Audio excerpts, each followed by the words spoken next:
Hello, can everybody hear me? Hello. So my name is Mark Brown and I run a YouTube channel called Game Maker's Toolkit, and it's about game design, about the nitty-gritty, nuts and bolts of making games. If you've seen the channel, then you've probably already seen a lot of what this talk is about, but kind of consider it like seeing a band do a song live, and it might sound a bit different, and like the amp might blow up or something. You never know what's going to happen, so it's quite exciting, really. So my talk is about detective games, which I've seen a number of you making here today, and sort of talking about some of the mechanics and some of the ways to make these games to really encourage feeling like an actual proper detective and figuring stuff out for yourself. So I love detective stuff, crime fiction, TV shows, movies, podcasts, books.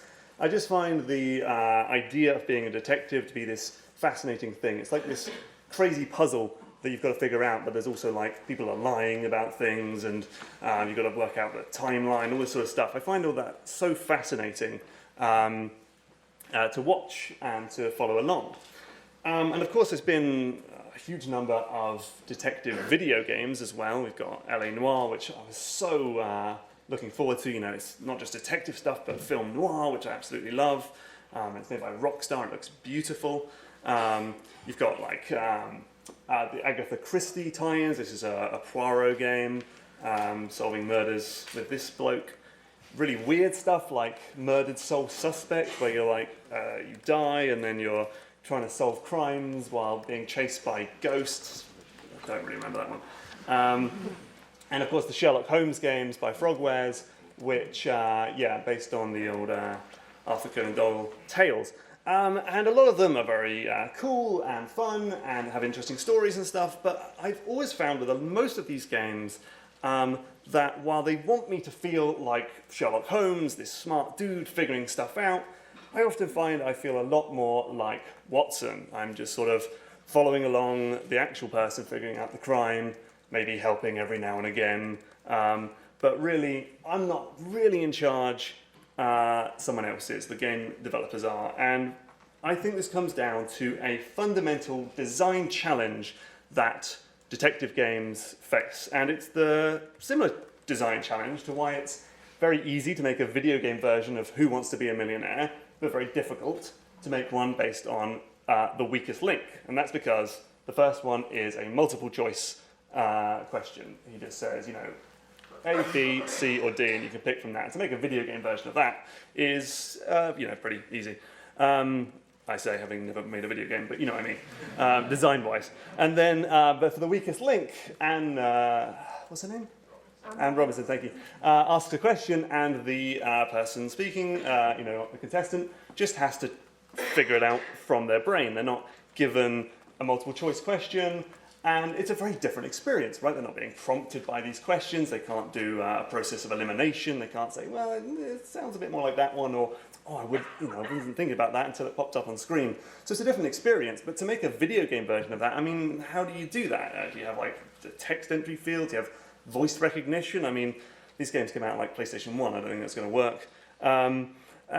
So how do you deal with things like spelling errors? It's just a bit of a nightmare. So when they made the game, they just did it as multiple choice because that was just much easier, and with amazing graphics.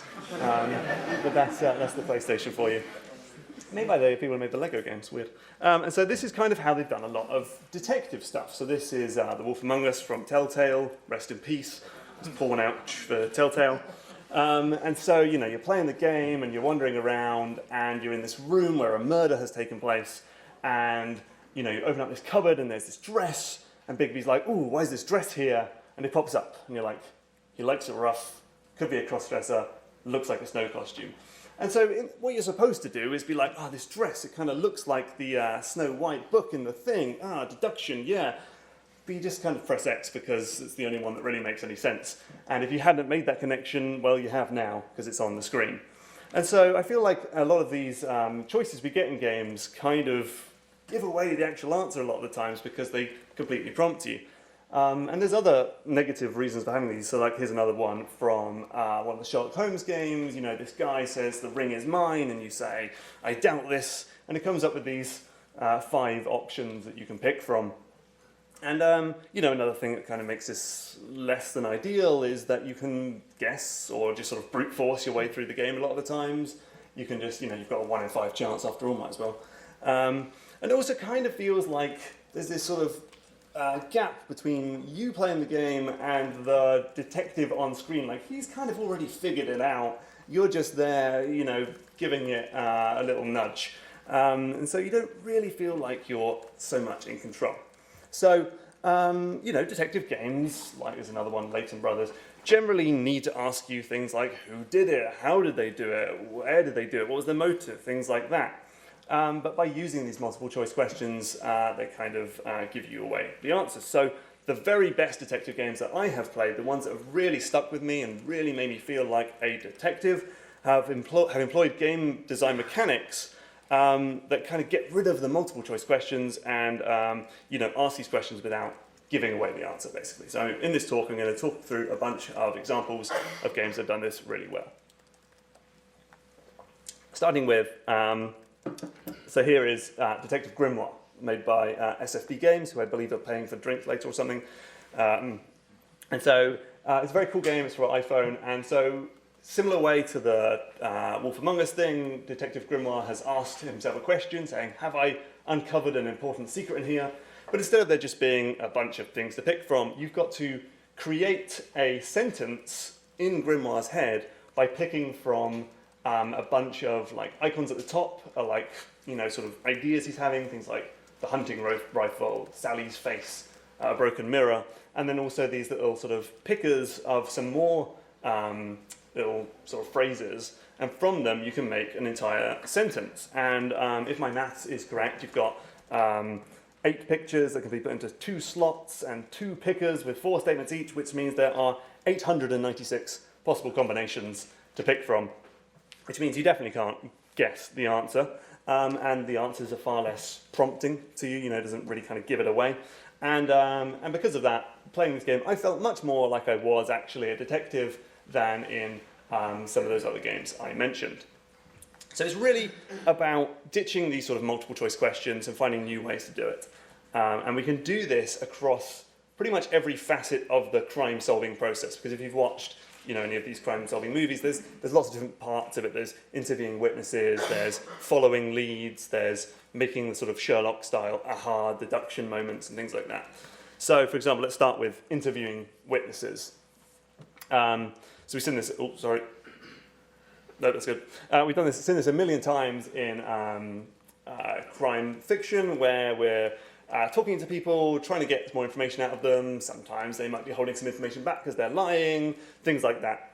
So the Ace Attorney games, Phoenix Wright games on DS, do a really good job of this. They have this system where the guy, the witness, is giving testimony in a number of different statements, and then you can present evidence to one of those statements if you have found some kind of contradiction. So here, this guy Gumshoe says that the thief's pattern is to only go after the most precious art pieces. But we know from our notes that we've taken earlier that the sacred urn that was taken was had no monetary value, right? So that's like a contradiction there, and we can present the evidence at him and create this sort of, bang, you've found a contradiction. And so because we can choose from, he's maybe said like 5 different statements, and we've got like loads of evidence. There's this, again, like the Detective Grimoire thing, there's just far too many combinations for you to be able to guess, and you've really kind of got to do the legwork of getting into your evidence and finding that contradiction for yourself, and doing the sort of hard work yourself. Another game similar is this game called Contradiction. It's this sort of campy FMV game. You interview suspects, and then they kind of give you a big list of statements, and then you can kind of bump together those 2 statements that you think are in contradiction to catch your interviewee in a lie. So here's kind of what the game looks like. After you've talked to someone, you know, we've got like one statement saying, you know, Simon said he saw Kate wearing a necklace at college, but then Simon's only known Kate for 3 months, and the timeline doesn't match up, so you can kind of present these 2 things and bump them together to show a contradiction. So it's kind of similar to Ace Attorney, but the thing that's different in this one is that where an ace attorney, the game kind of stops and says, this guy is lying somewhere. In here, you can be interviewing multiple people at once and wander off and then come back later. And so you can have this huge number of statements across the whole bunch of people.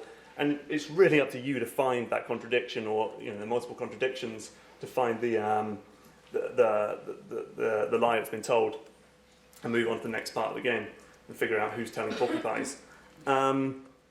This is Papers, Please, which is not a detective game, but has a really good system in it. So in this game, you play on a border patrol guy on a sort of fictional Soviet bloc country, and people come in and they give you their documents, and you have to find maybe discrepancies between their documents and the rules. So in this example, this woman has given us her passport. It's got the place where she's come from, and we know that that's not one of the cities that issues passports. And so we can kind of click on these two things and highlight a discrepancy. I think this would be a really cool mechanic for a detective game, because we're finding a contradiction between two pieces of evidence, but instead of just sort of using the entire piece of evidence, like the passport and the book, we can click on any individual piece of text to find the contradiction. So there's a huge number of possible things. Again, like before, it's about sort of increasing the number of possibilities, meaning you can't brute force a solution. It's not just sort of telling you it through the sort of prompting you with the answers, and you really have to get very specific about this is what is the discrepancy here, and not just sort of a general thing. And sort of you can't really just sort of guess your way through the game. And it also means that any piece of evidence can be used if you sort of put this into a detective game, and not just the few items that the game deems worthy of sort of putting into your inventory as evidence, but like you could just sort of bring up anything. So I think that's a really good potential mechanic for a detective game. So the other thing we do in detective fiction is we follow leads. So we're talking to someone and they say, oh, we last saw the person at this club, and so you've got to go to the club and find more information, or you find some piece of evidence and that gives us a clue to go on. So this is kind of how it's done in a lot of games. This is LA Noire. You find this lighter, and it says the property of the Bamba Club, and before you can even jot it down in your notebook as a piece of information, the detective in this game, Cole Phelps, goes, aha, to the Bamba Club. Let's go, get in the car, everyone. And so it's just sort of added automatically to your book as a place that you can go. And again, it's kind of one of those things where you don't really have to think too much, because you can just play on autopilot, because the game is going to tell you where to go. And I find that after about sort of 3 cases, you go, well, I don't really need to pay too much attention because the game's going to do it for me anyway. And it kind of kicks you out of the experience and stops you really paying attention. Or maybe I'm just lazy. But that's how I ended up playing LA Noire. So a different solution is Sherlock Holmes Consulting Detective, which is a board game, and then they turned it into like a game. And there's like better versions, but I really like this like old school DOS thing with this like really bad resolution. It just looks great.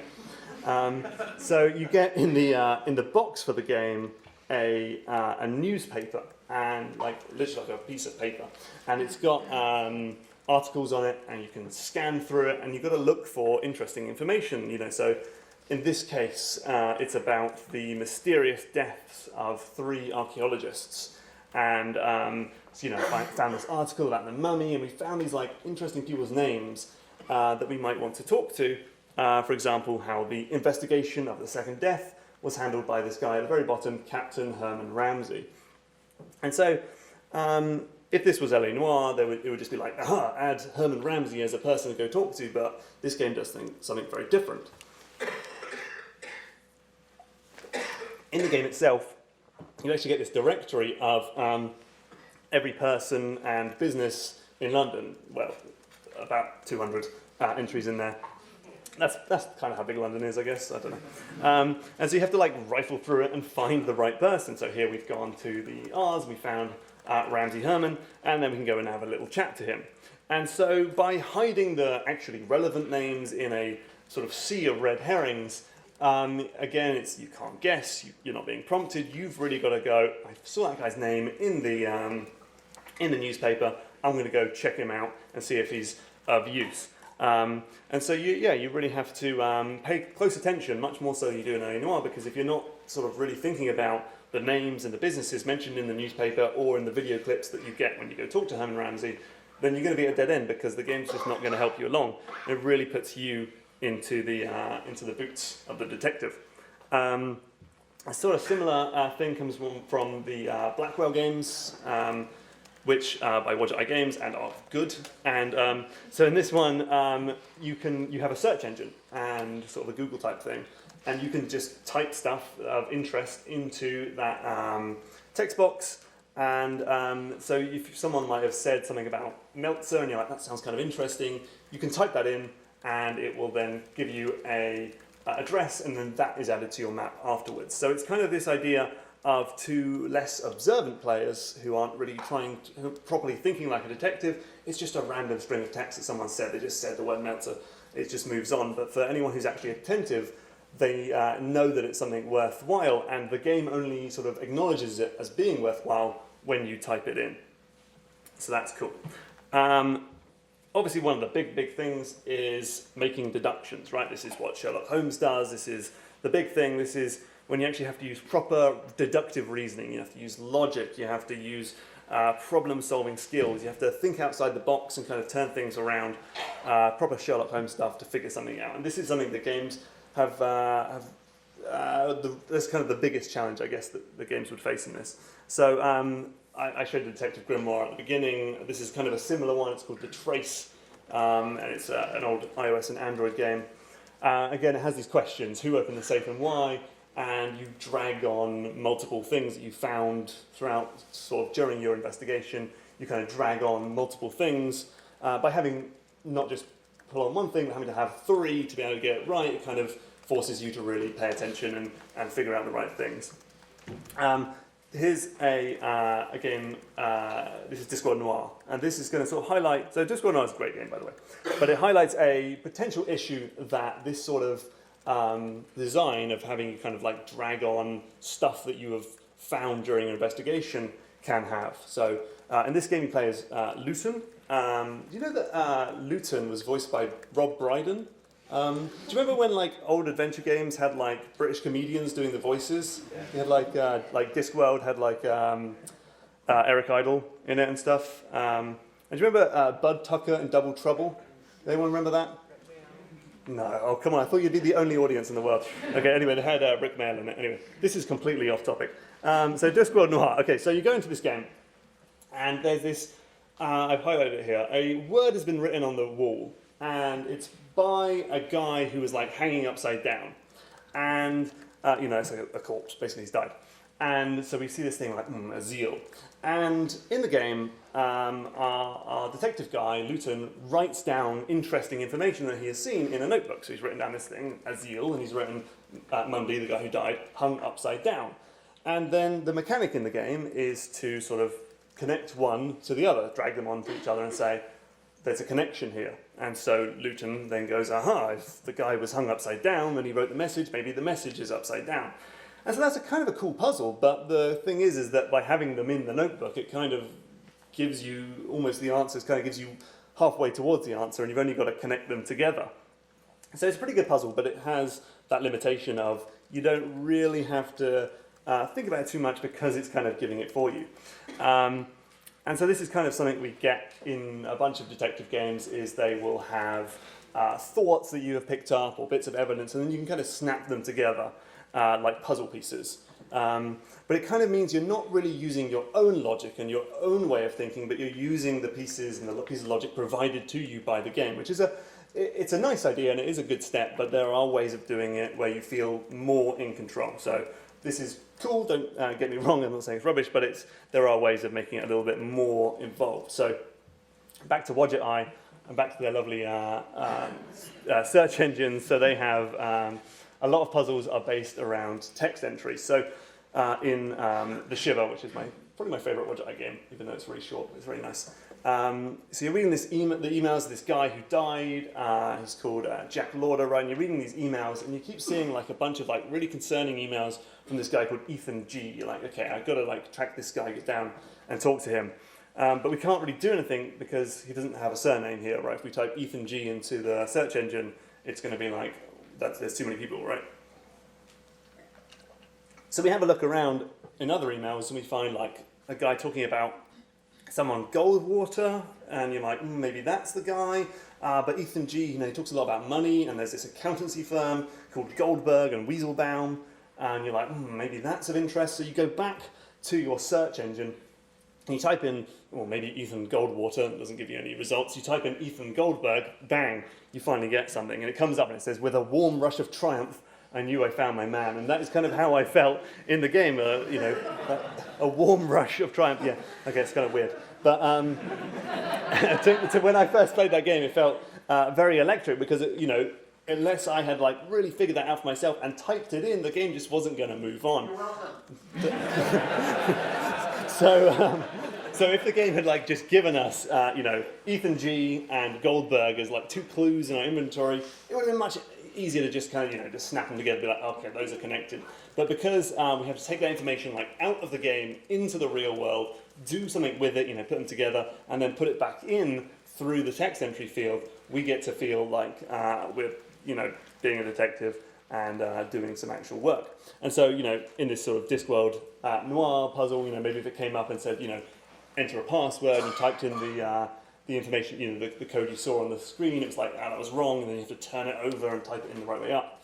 That might have been a different way of doing it. It might have been an even more interesting puzzle than the first one.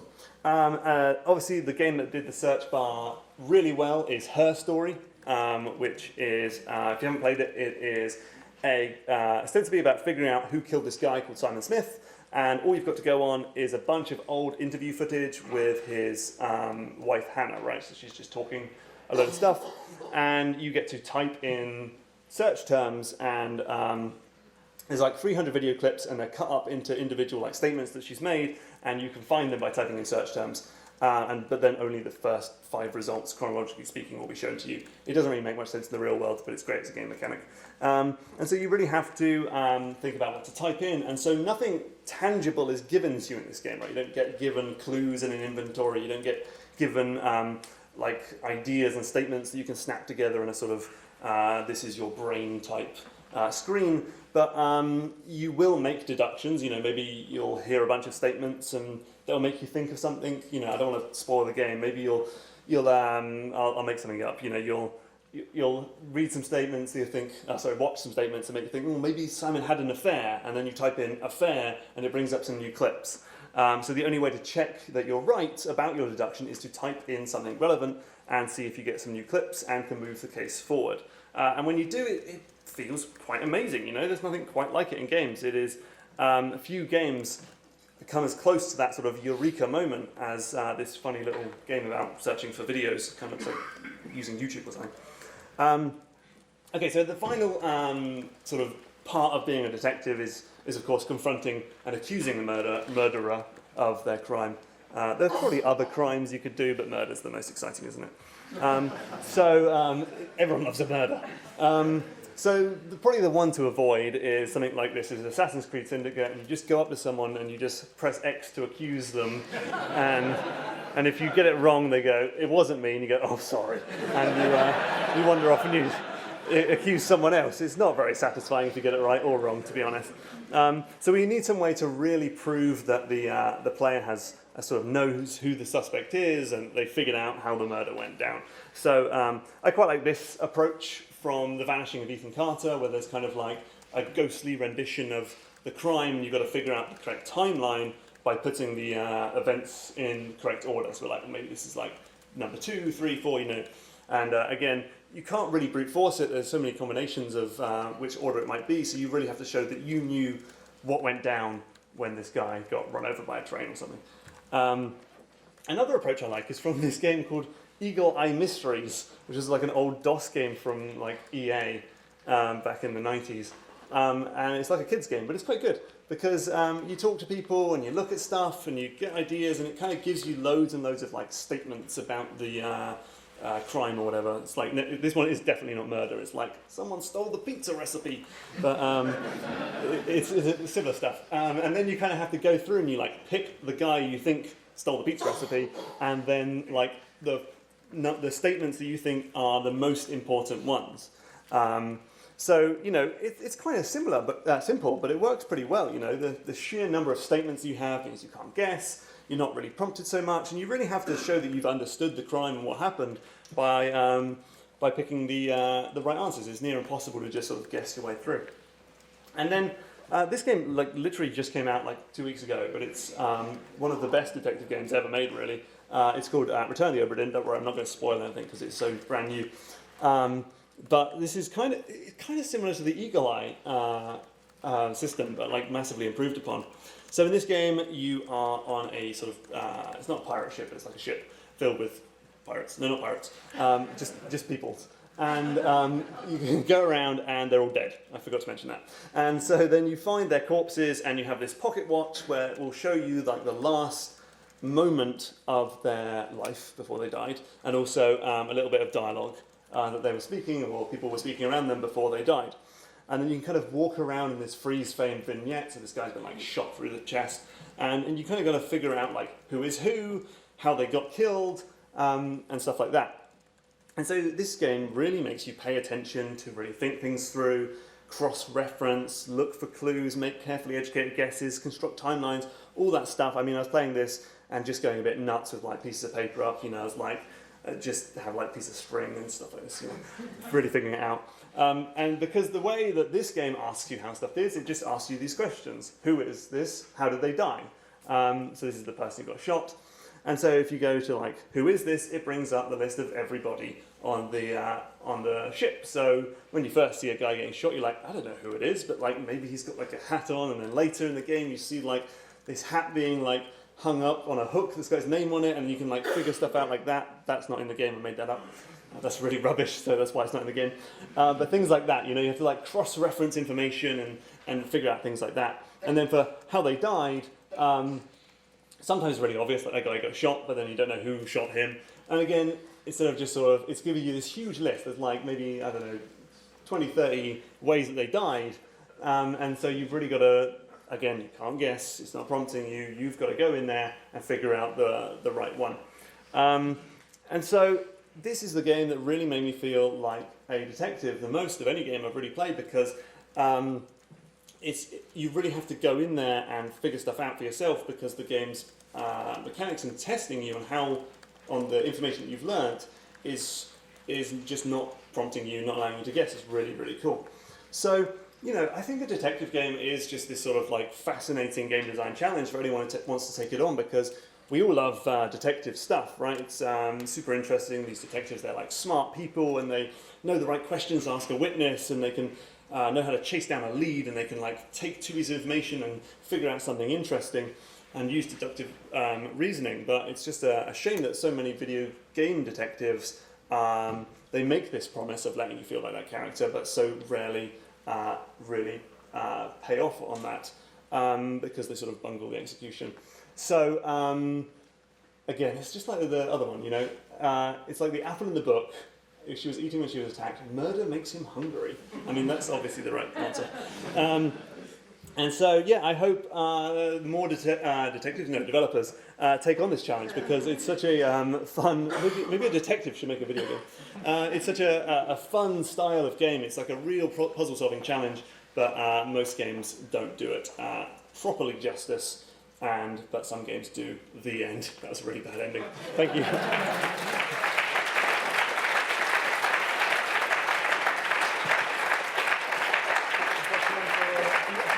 Sure, yeah.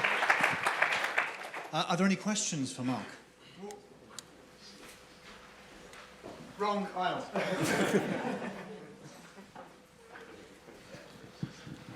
Now you're all in the comments. Thank you all for coming. Welcome to AdventureX. Very, very well given talk. Thank you. I have the question is, how do you, or what suggestions might you suggest for accommodating player failure? So the instance that springs to mind is something like LA Noire. You miss all of the clues, you accuse the wrong person, you're getting promoted because they want the player to progress. In the example of something like the Shiva, if you don't make those associations yourself, then do you just stop playing?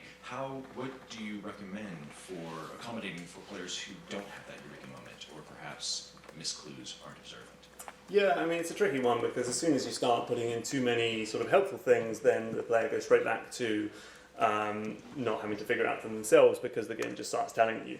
But I think that there's definitely room in there for being able to like get some useful information. Maybe you've got like a partner with you who can kind of give you a little bit of help in the right way. It's about just sort of trying to find that balance between not giving away the answer entirely to you and sort of making you aware that these helpful things in the game are not really the way to play, but they're sort of there if you're really getting stuck, and sort of communicating that properly to the player that, you know, because like, you know, plenty of adventure games do put in hint systems, things like Machinarium, and I think people are sort of aware that when they do that, they're kind of cheating, or, you know, they're not playing the game properly, but they're just stuck and they need some help. So it's, yeah, mostly about sort of communicating to the player that we're going to give you some hints, we're not going to completely leave you high and dry, but make sure they know that they're sort of cheating the experience for themselves. That's what I do. Any more questions? Oh! Yeah, I held the mic too close to my mouth when I made that noise. Sorry.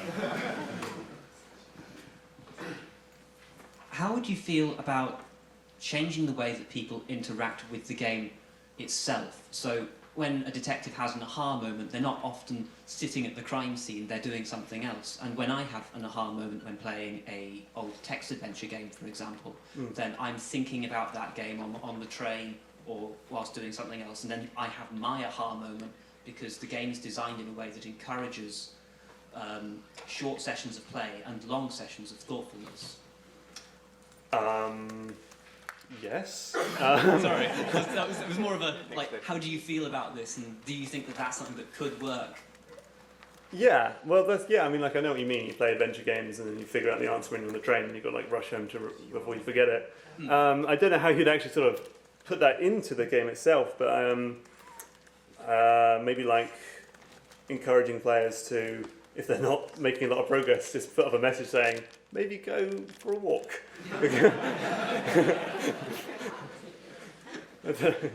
Sorry, it wasn't really a good question, but I felt an interesting It's good, statement. yeah, no, Because it's it's very a very good. different way of playing a game. Absolutely, yeah.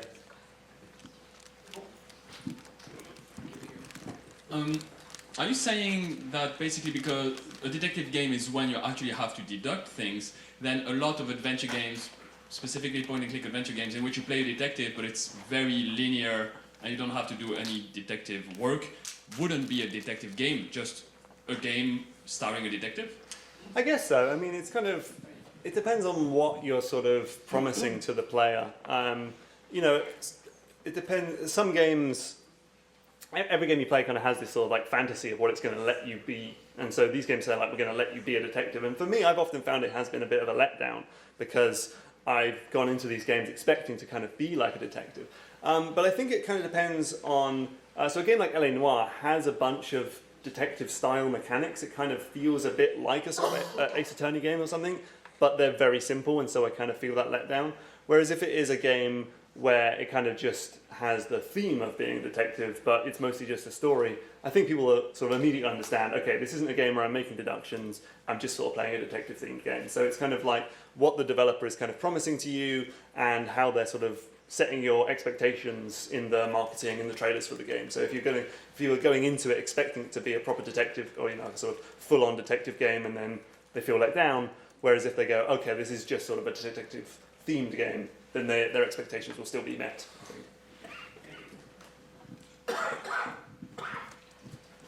You're near us, so I'm sorry.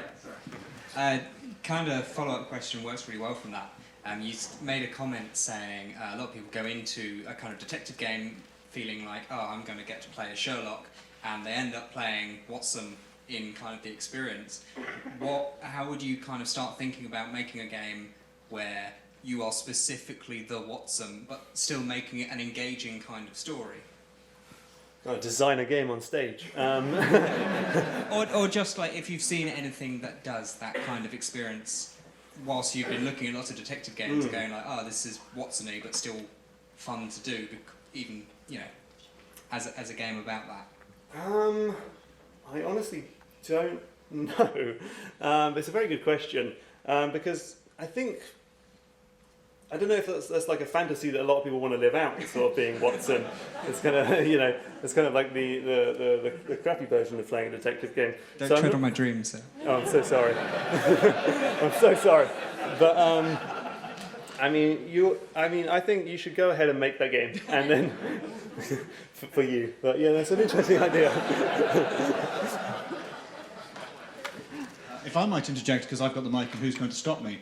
Sherlock Holmes Consulting Detective, you don't play as Holmes in that, I think. You are one of the Baker Street irregulars, and he's the hint system, because he's already solved it. Of You're course just he has. helping. Of course he has. That's... Sorry? Case of the rose tattoo as well. What a bunch of nerds we all are. Are there any more questions, cool people?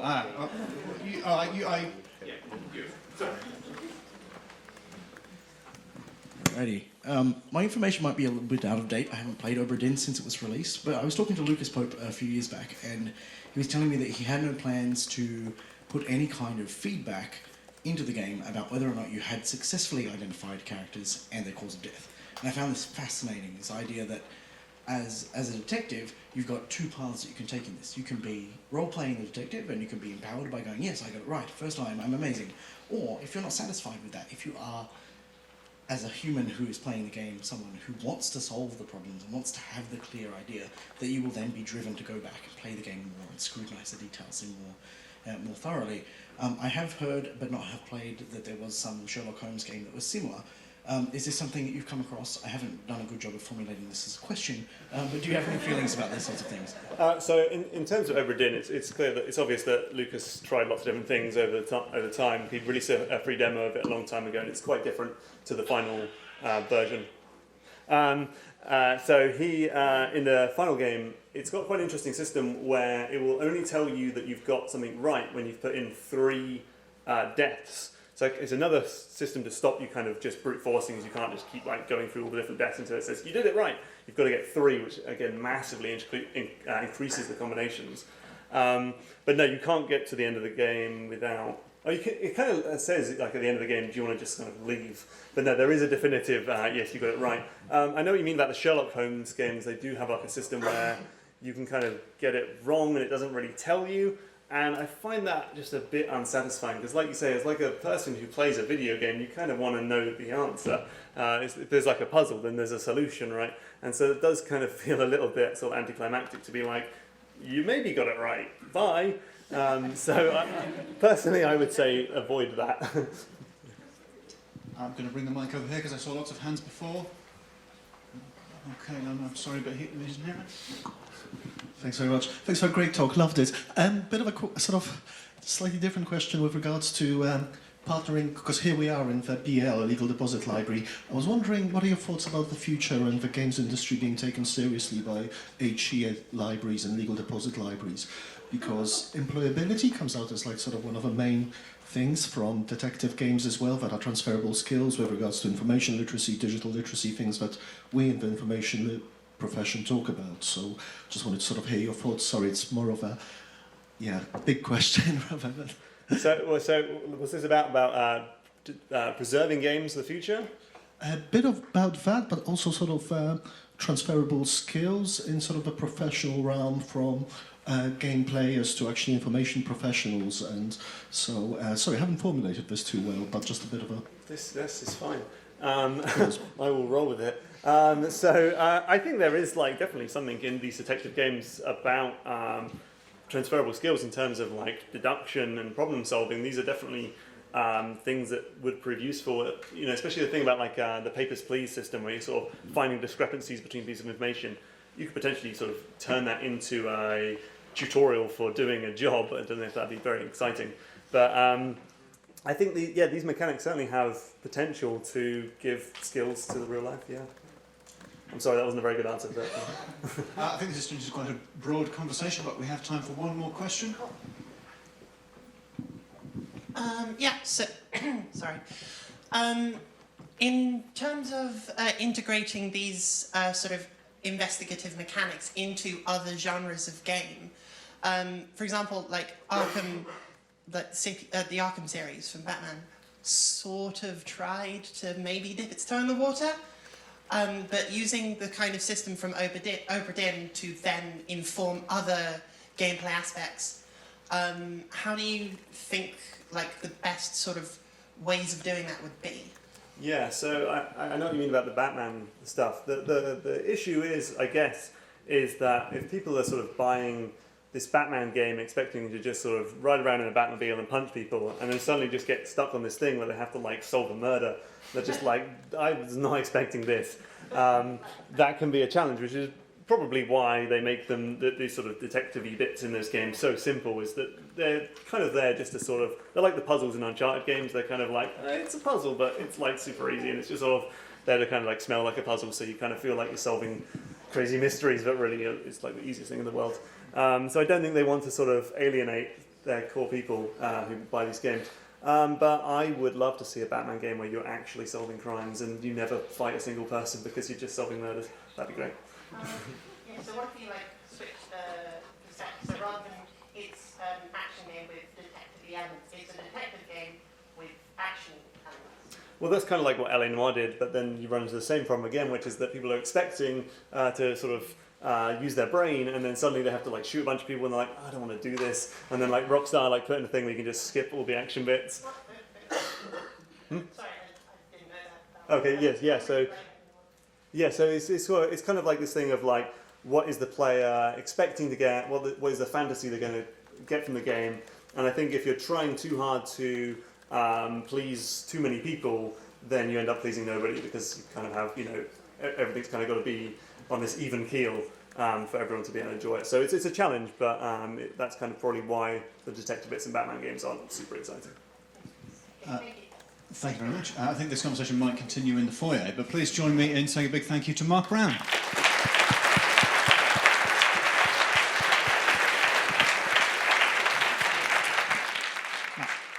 We now have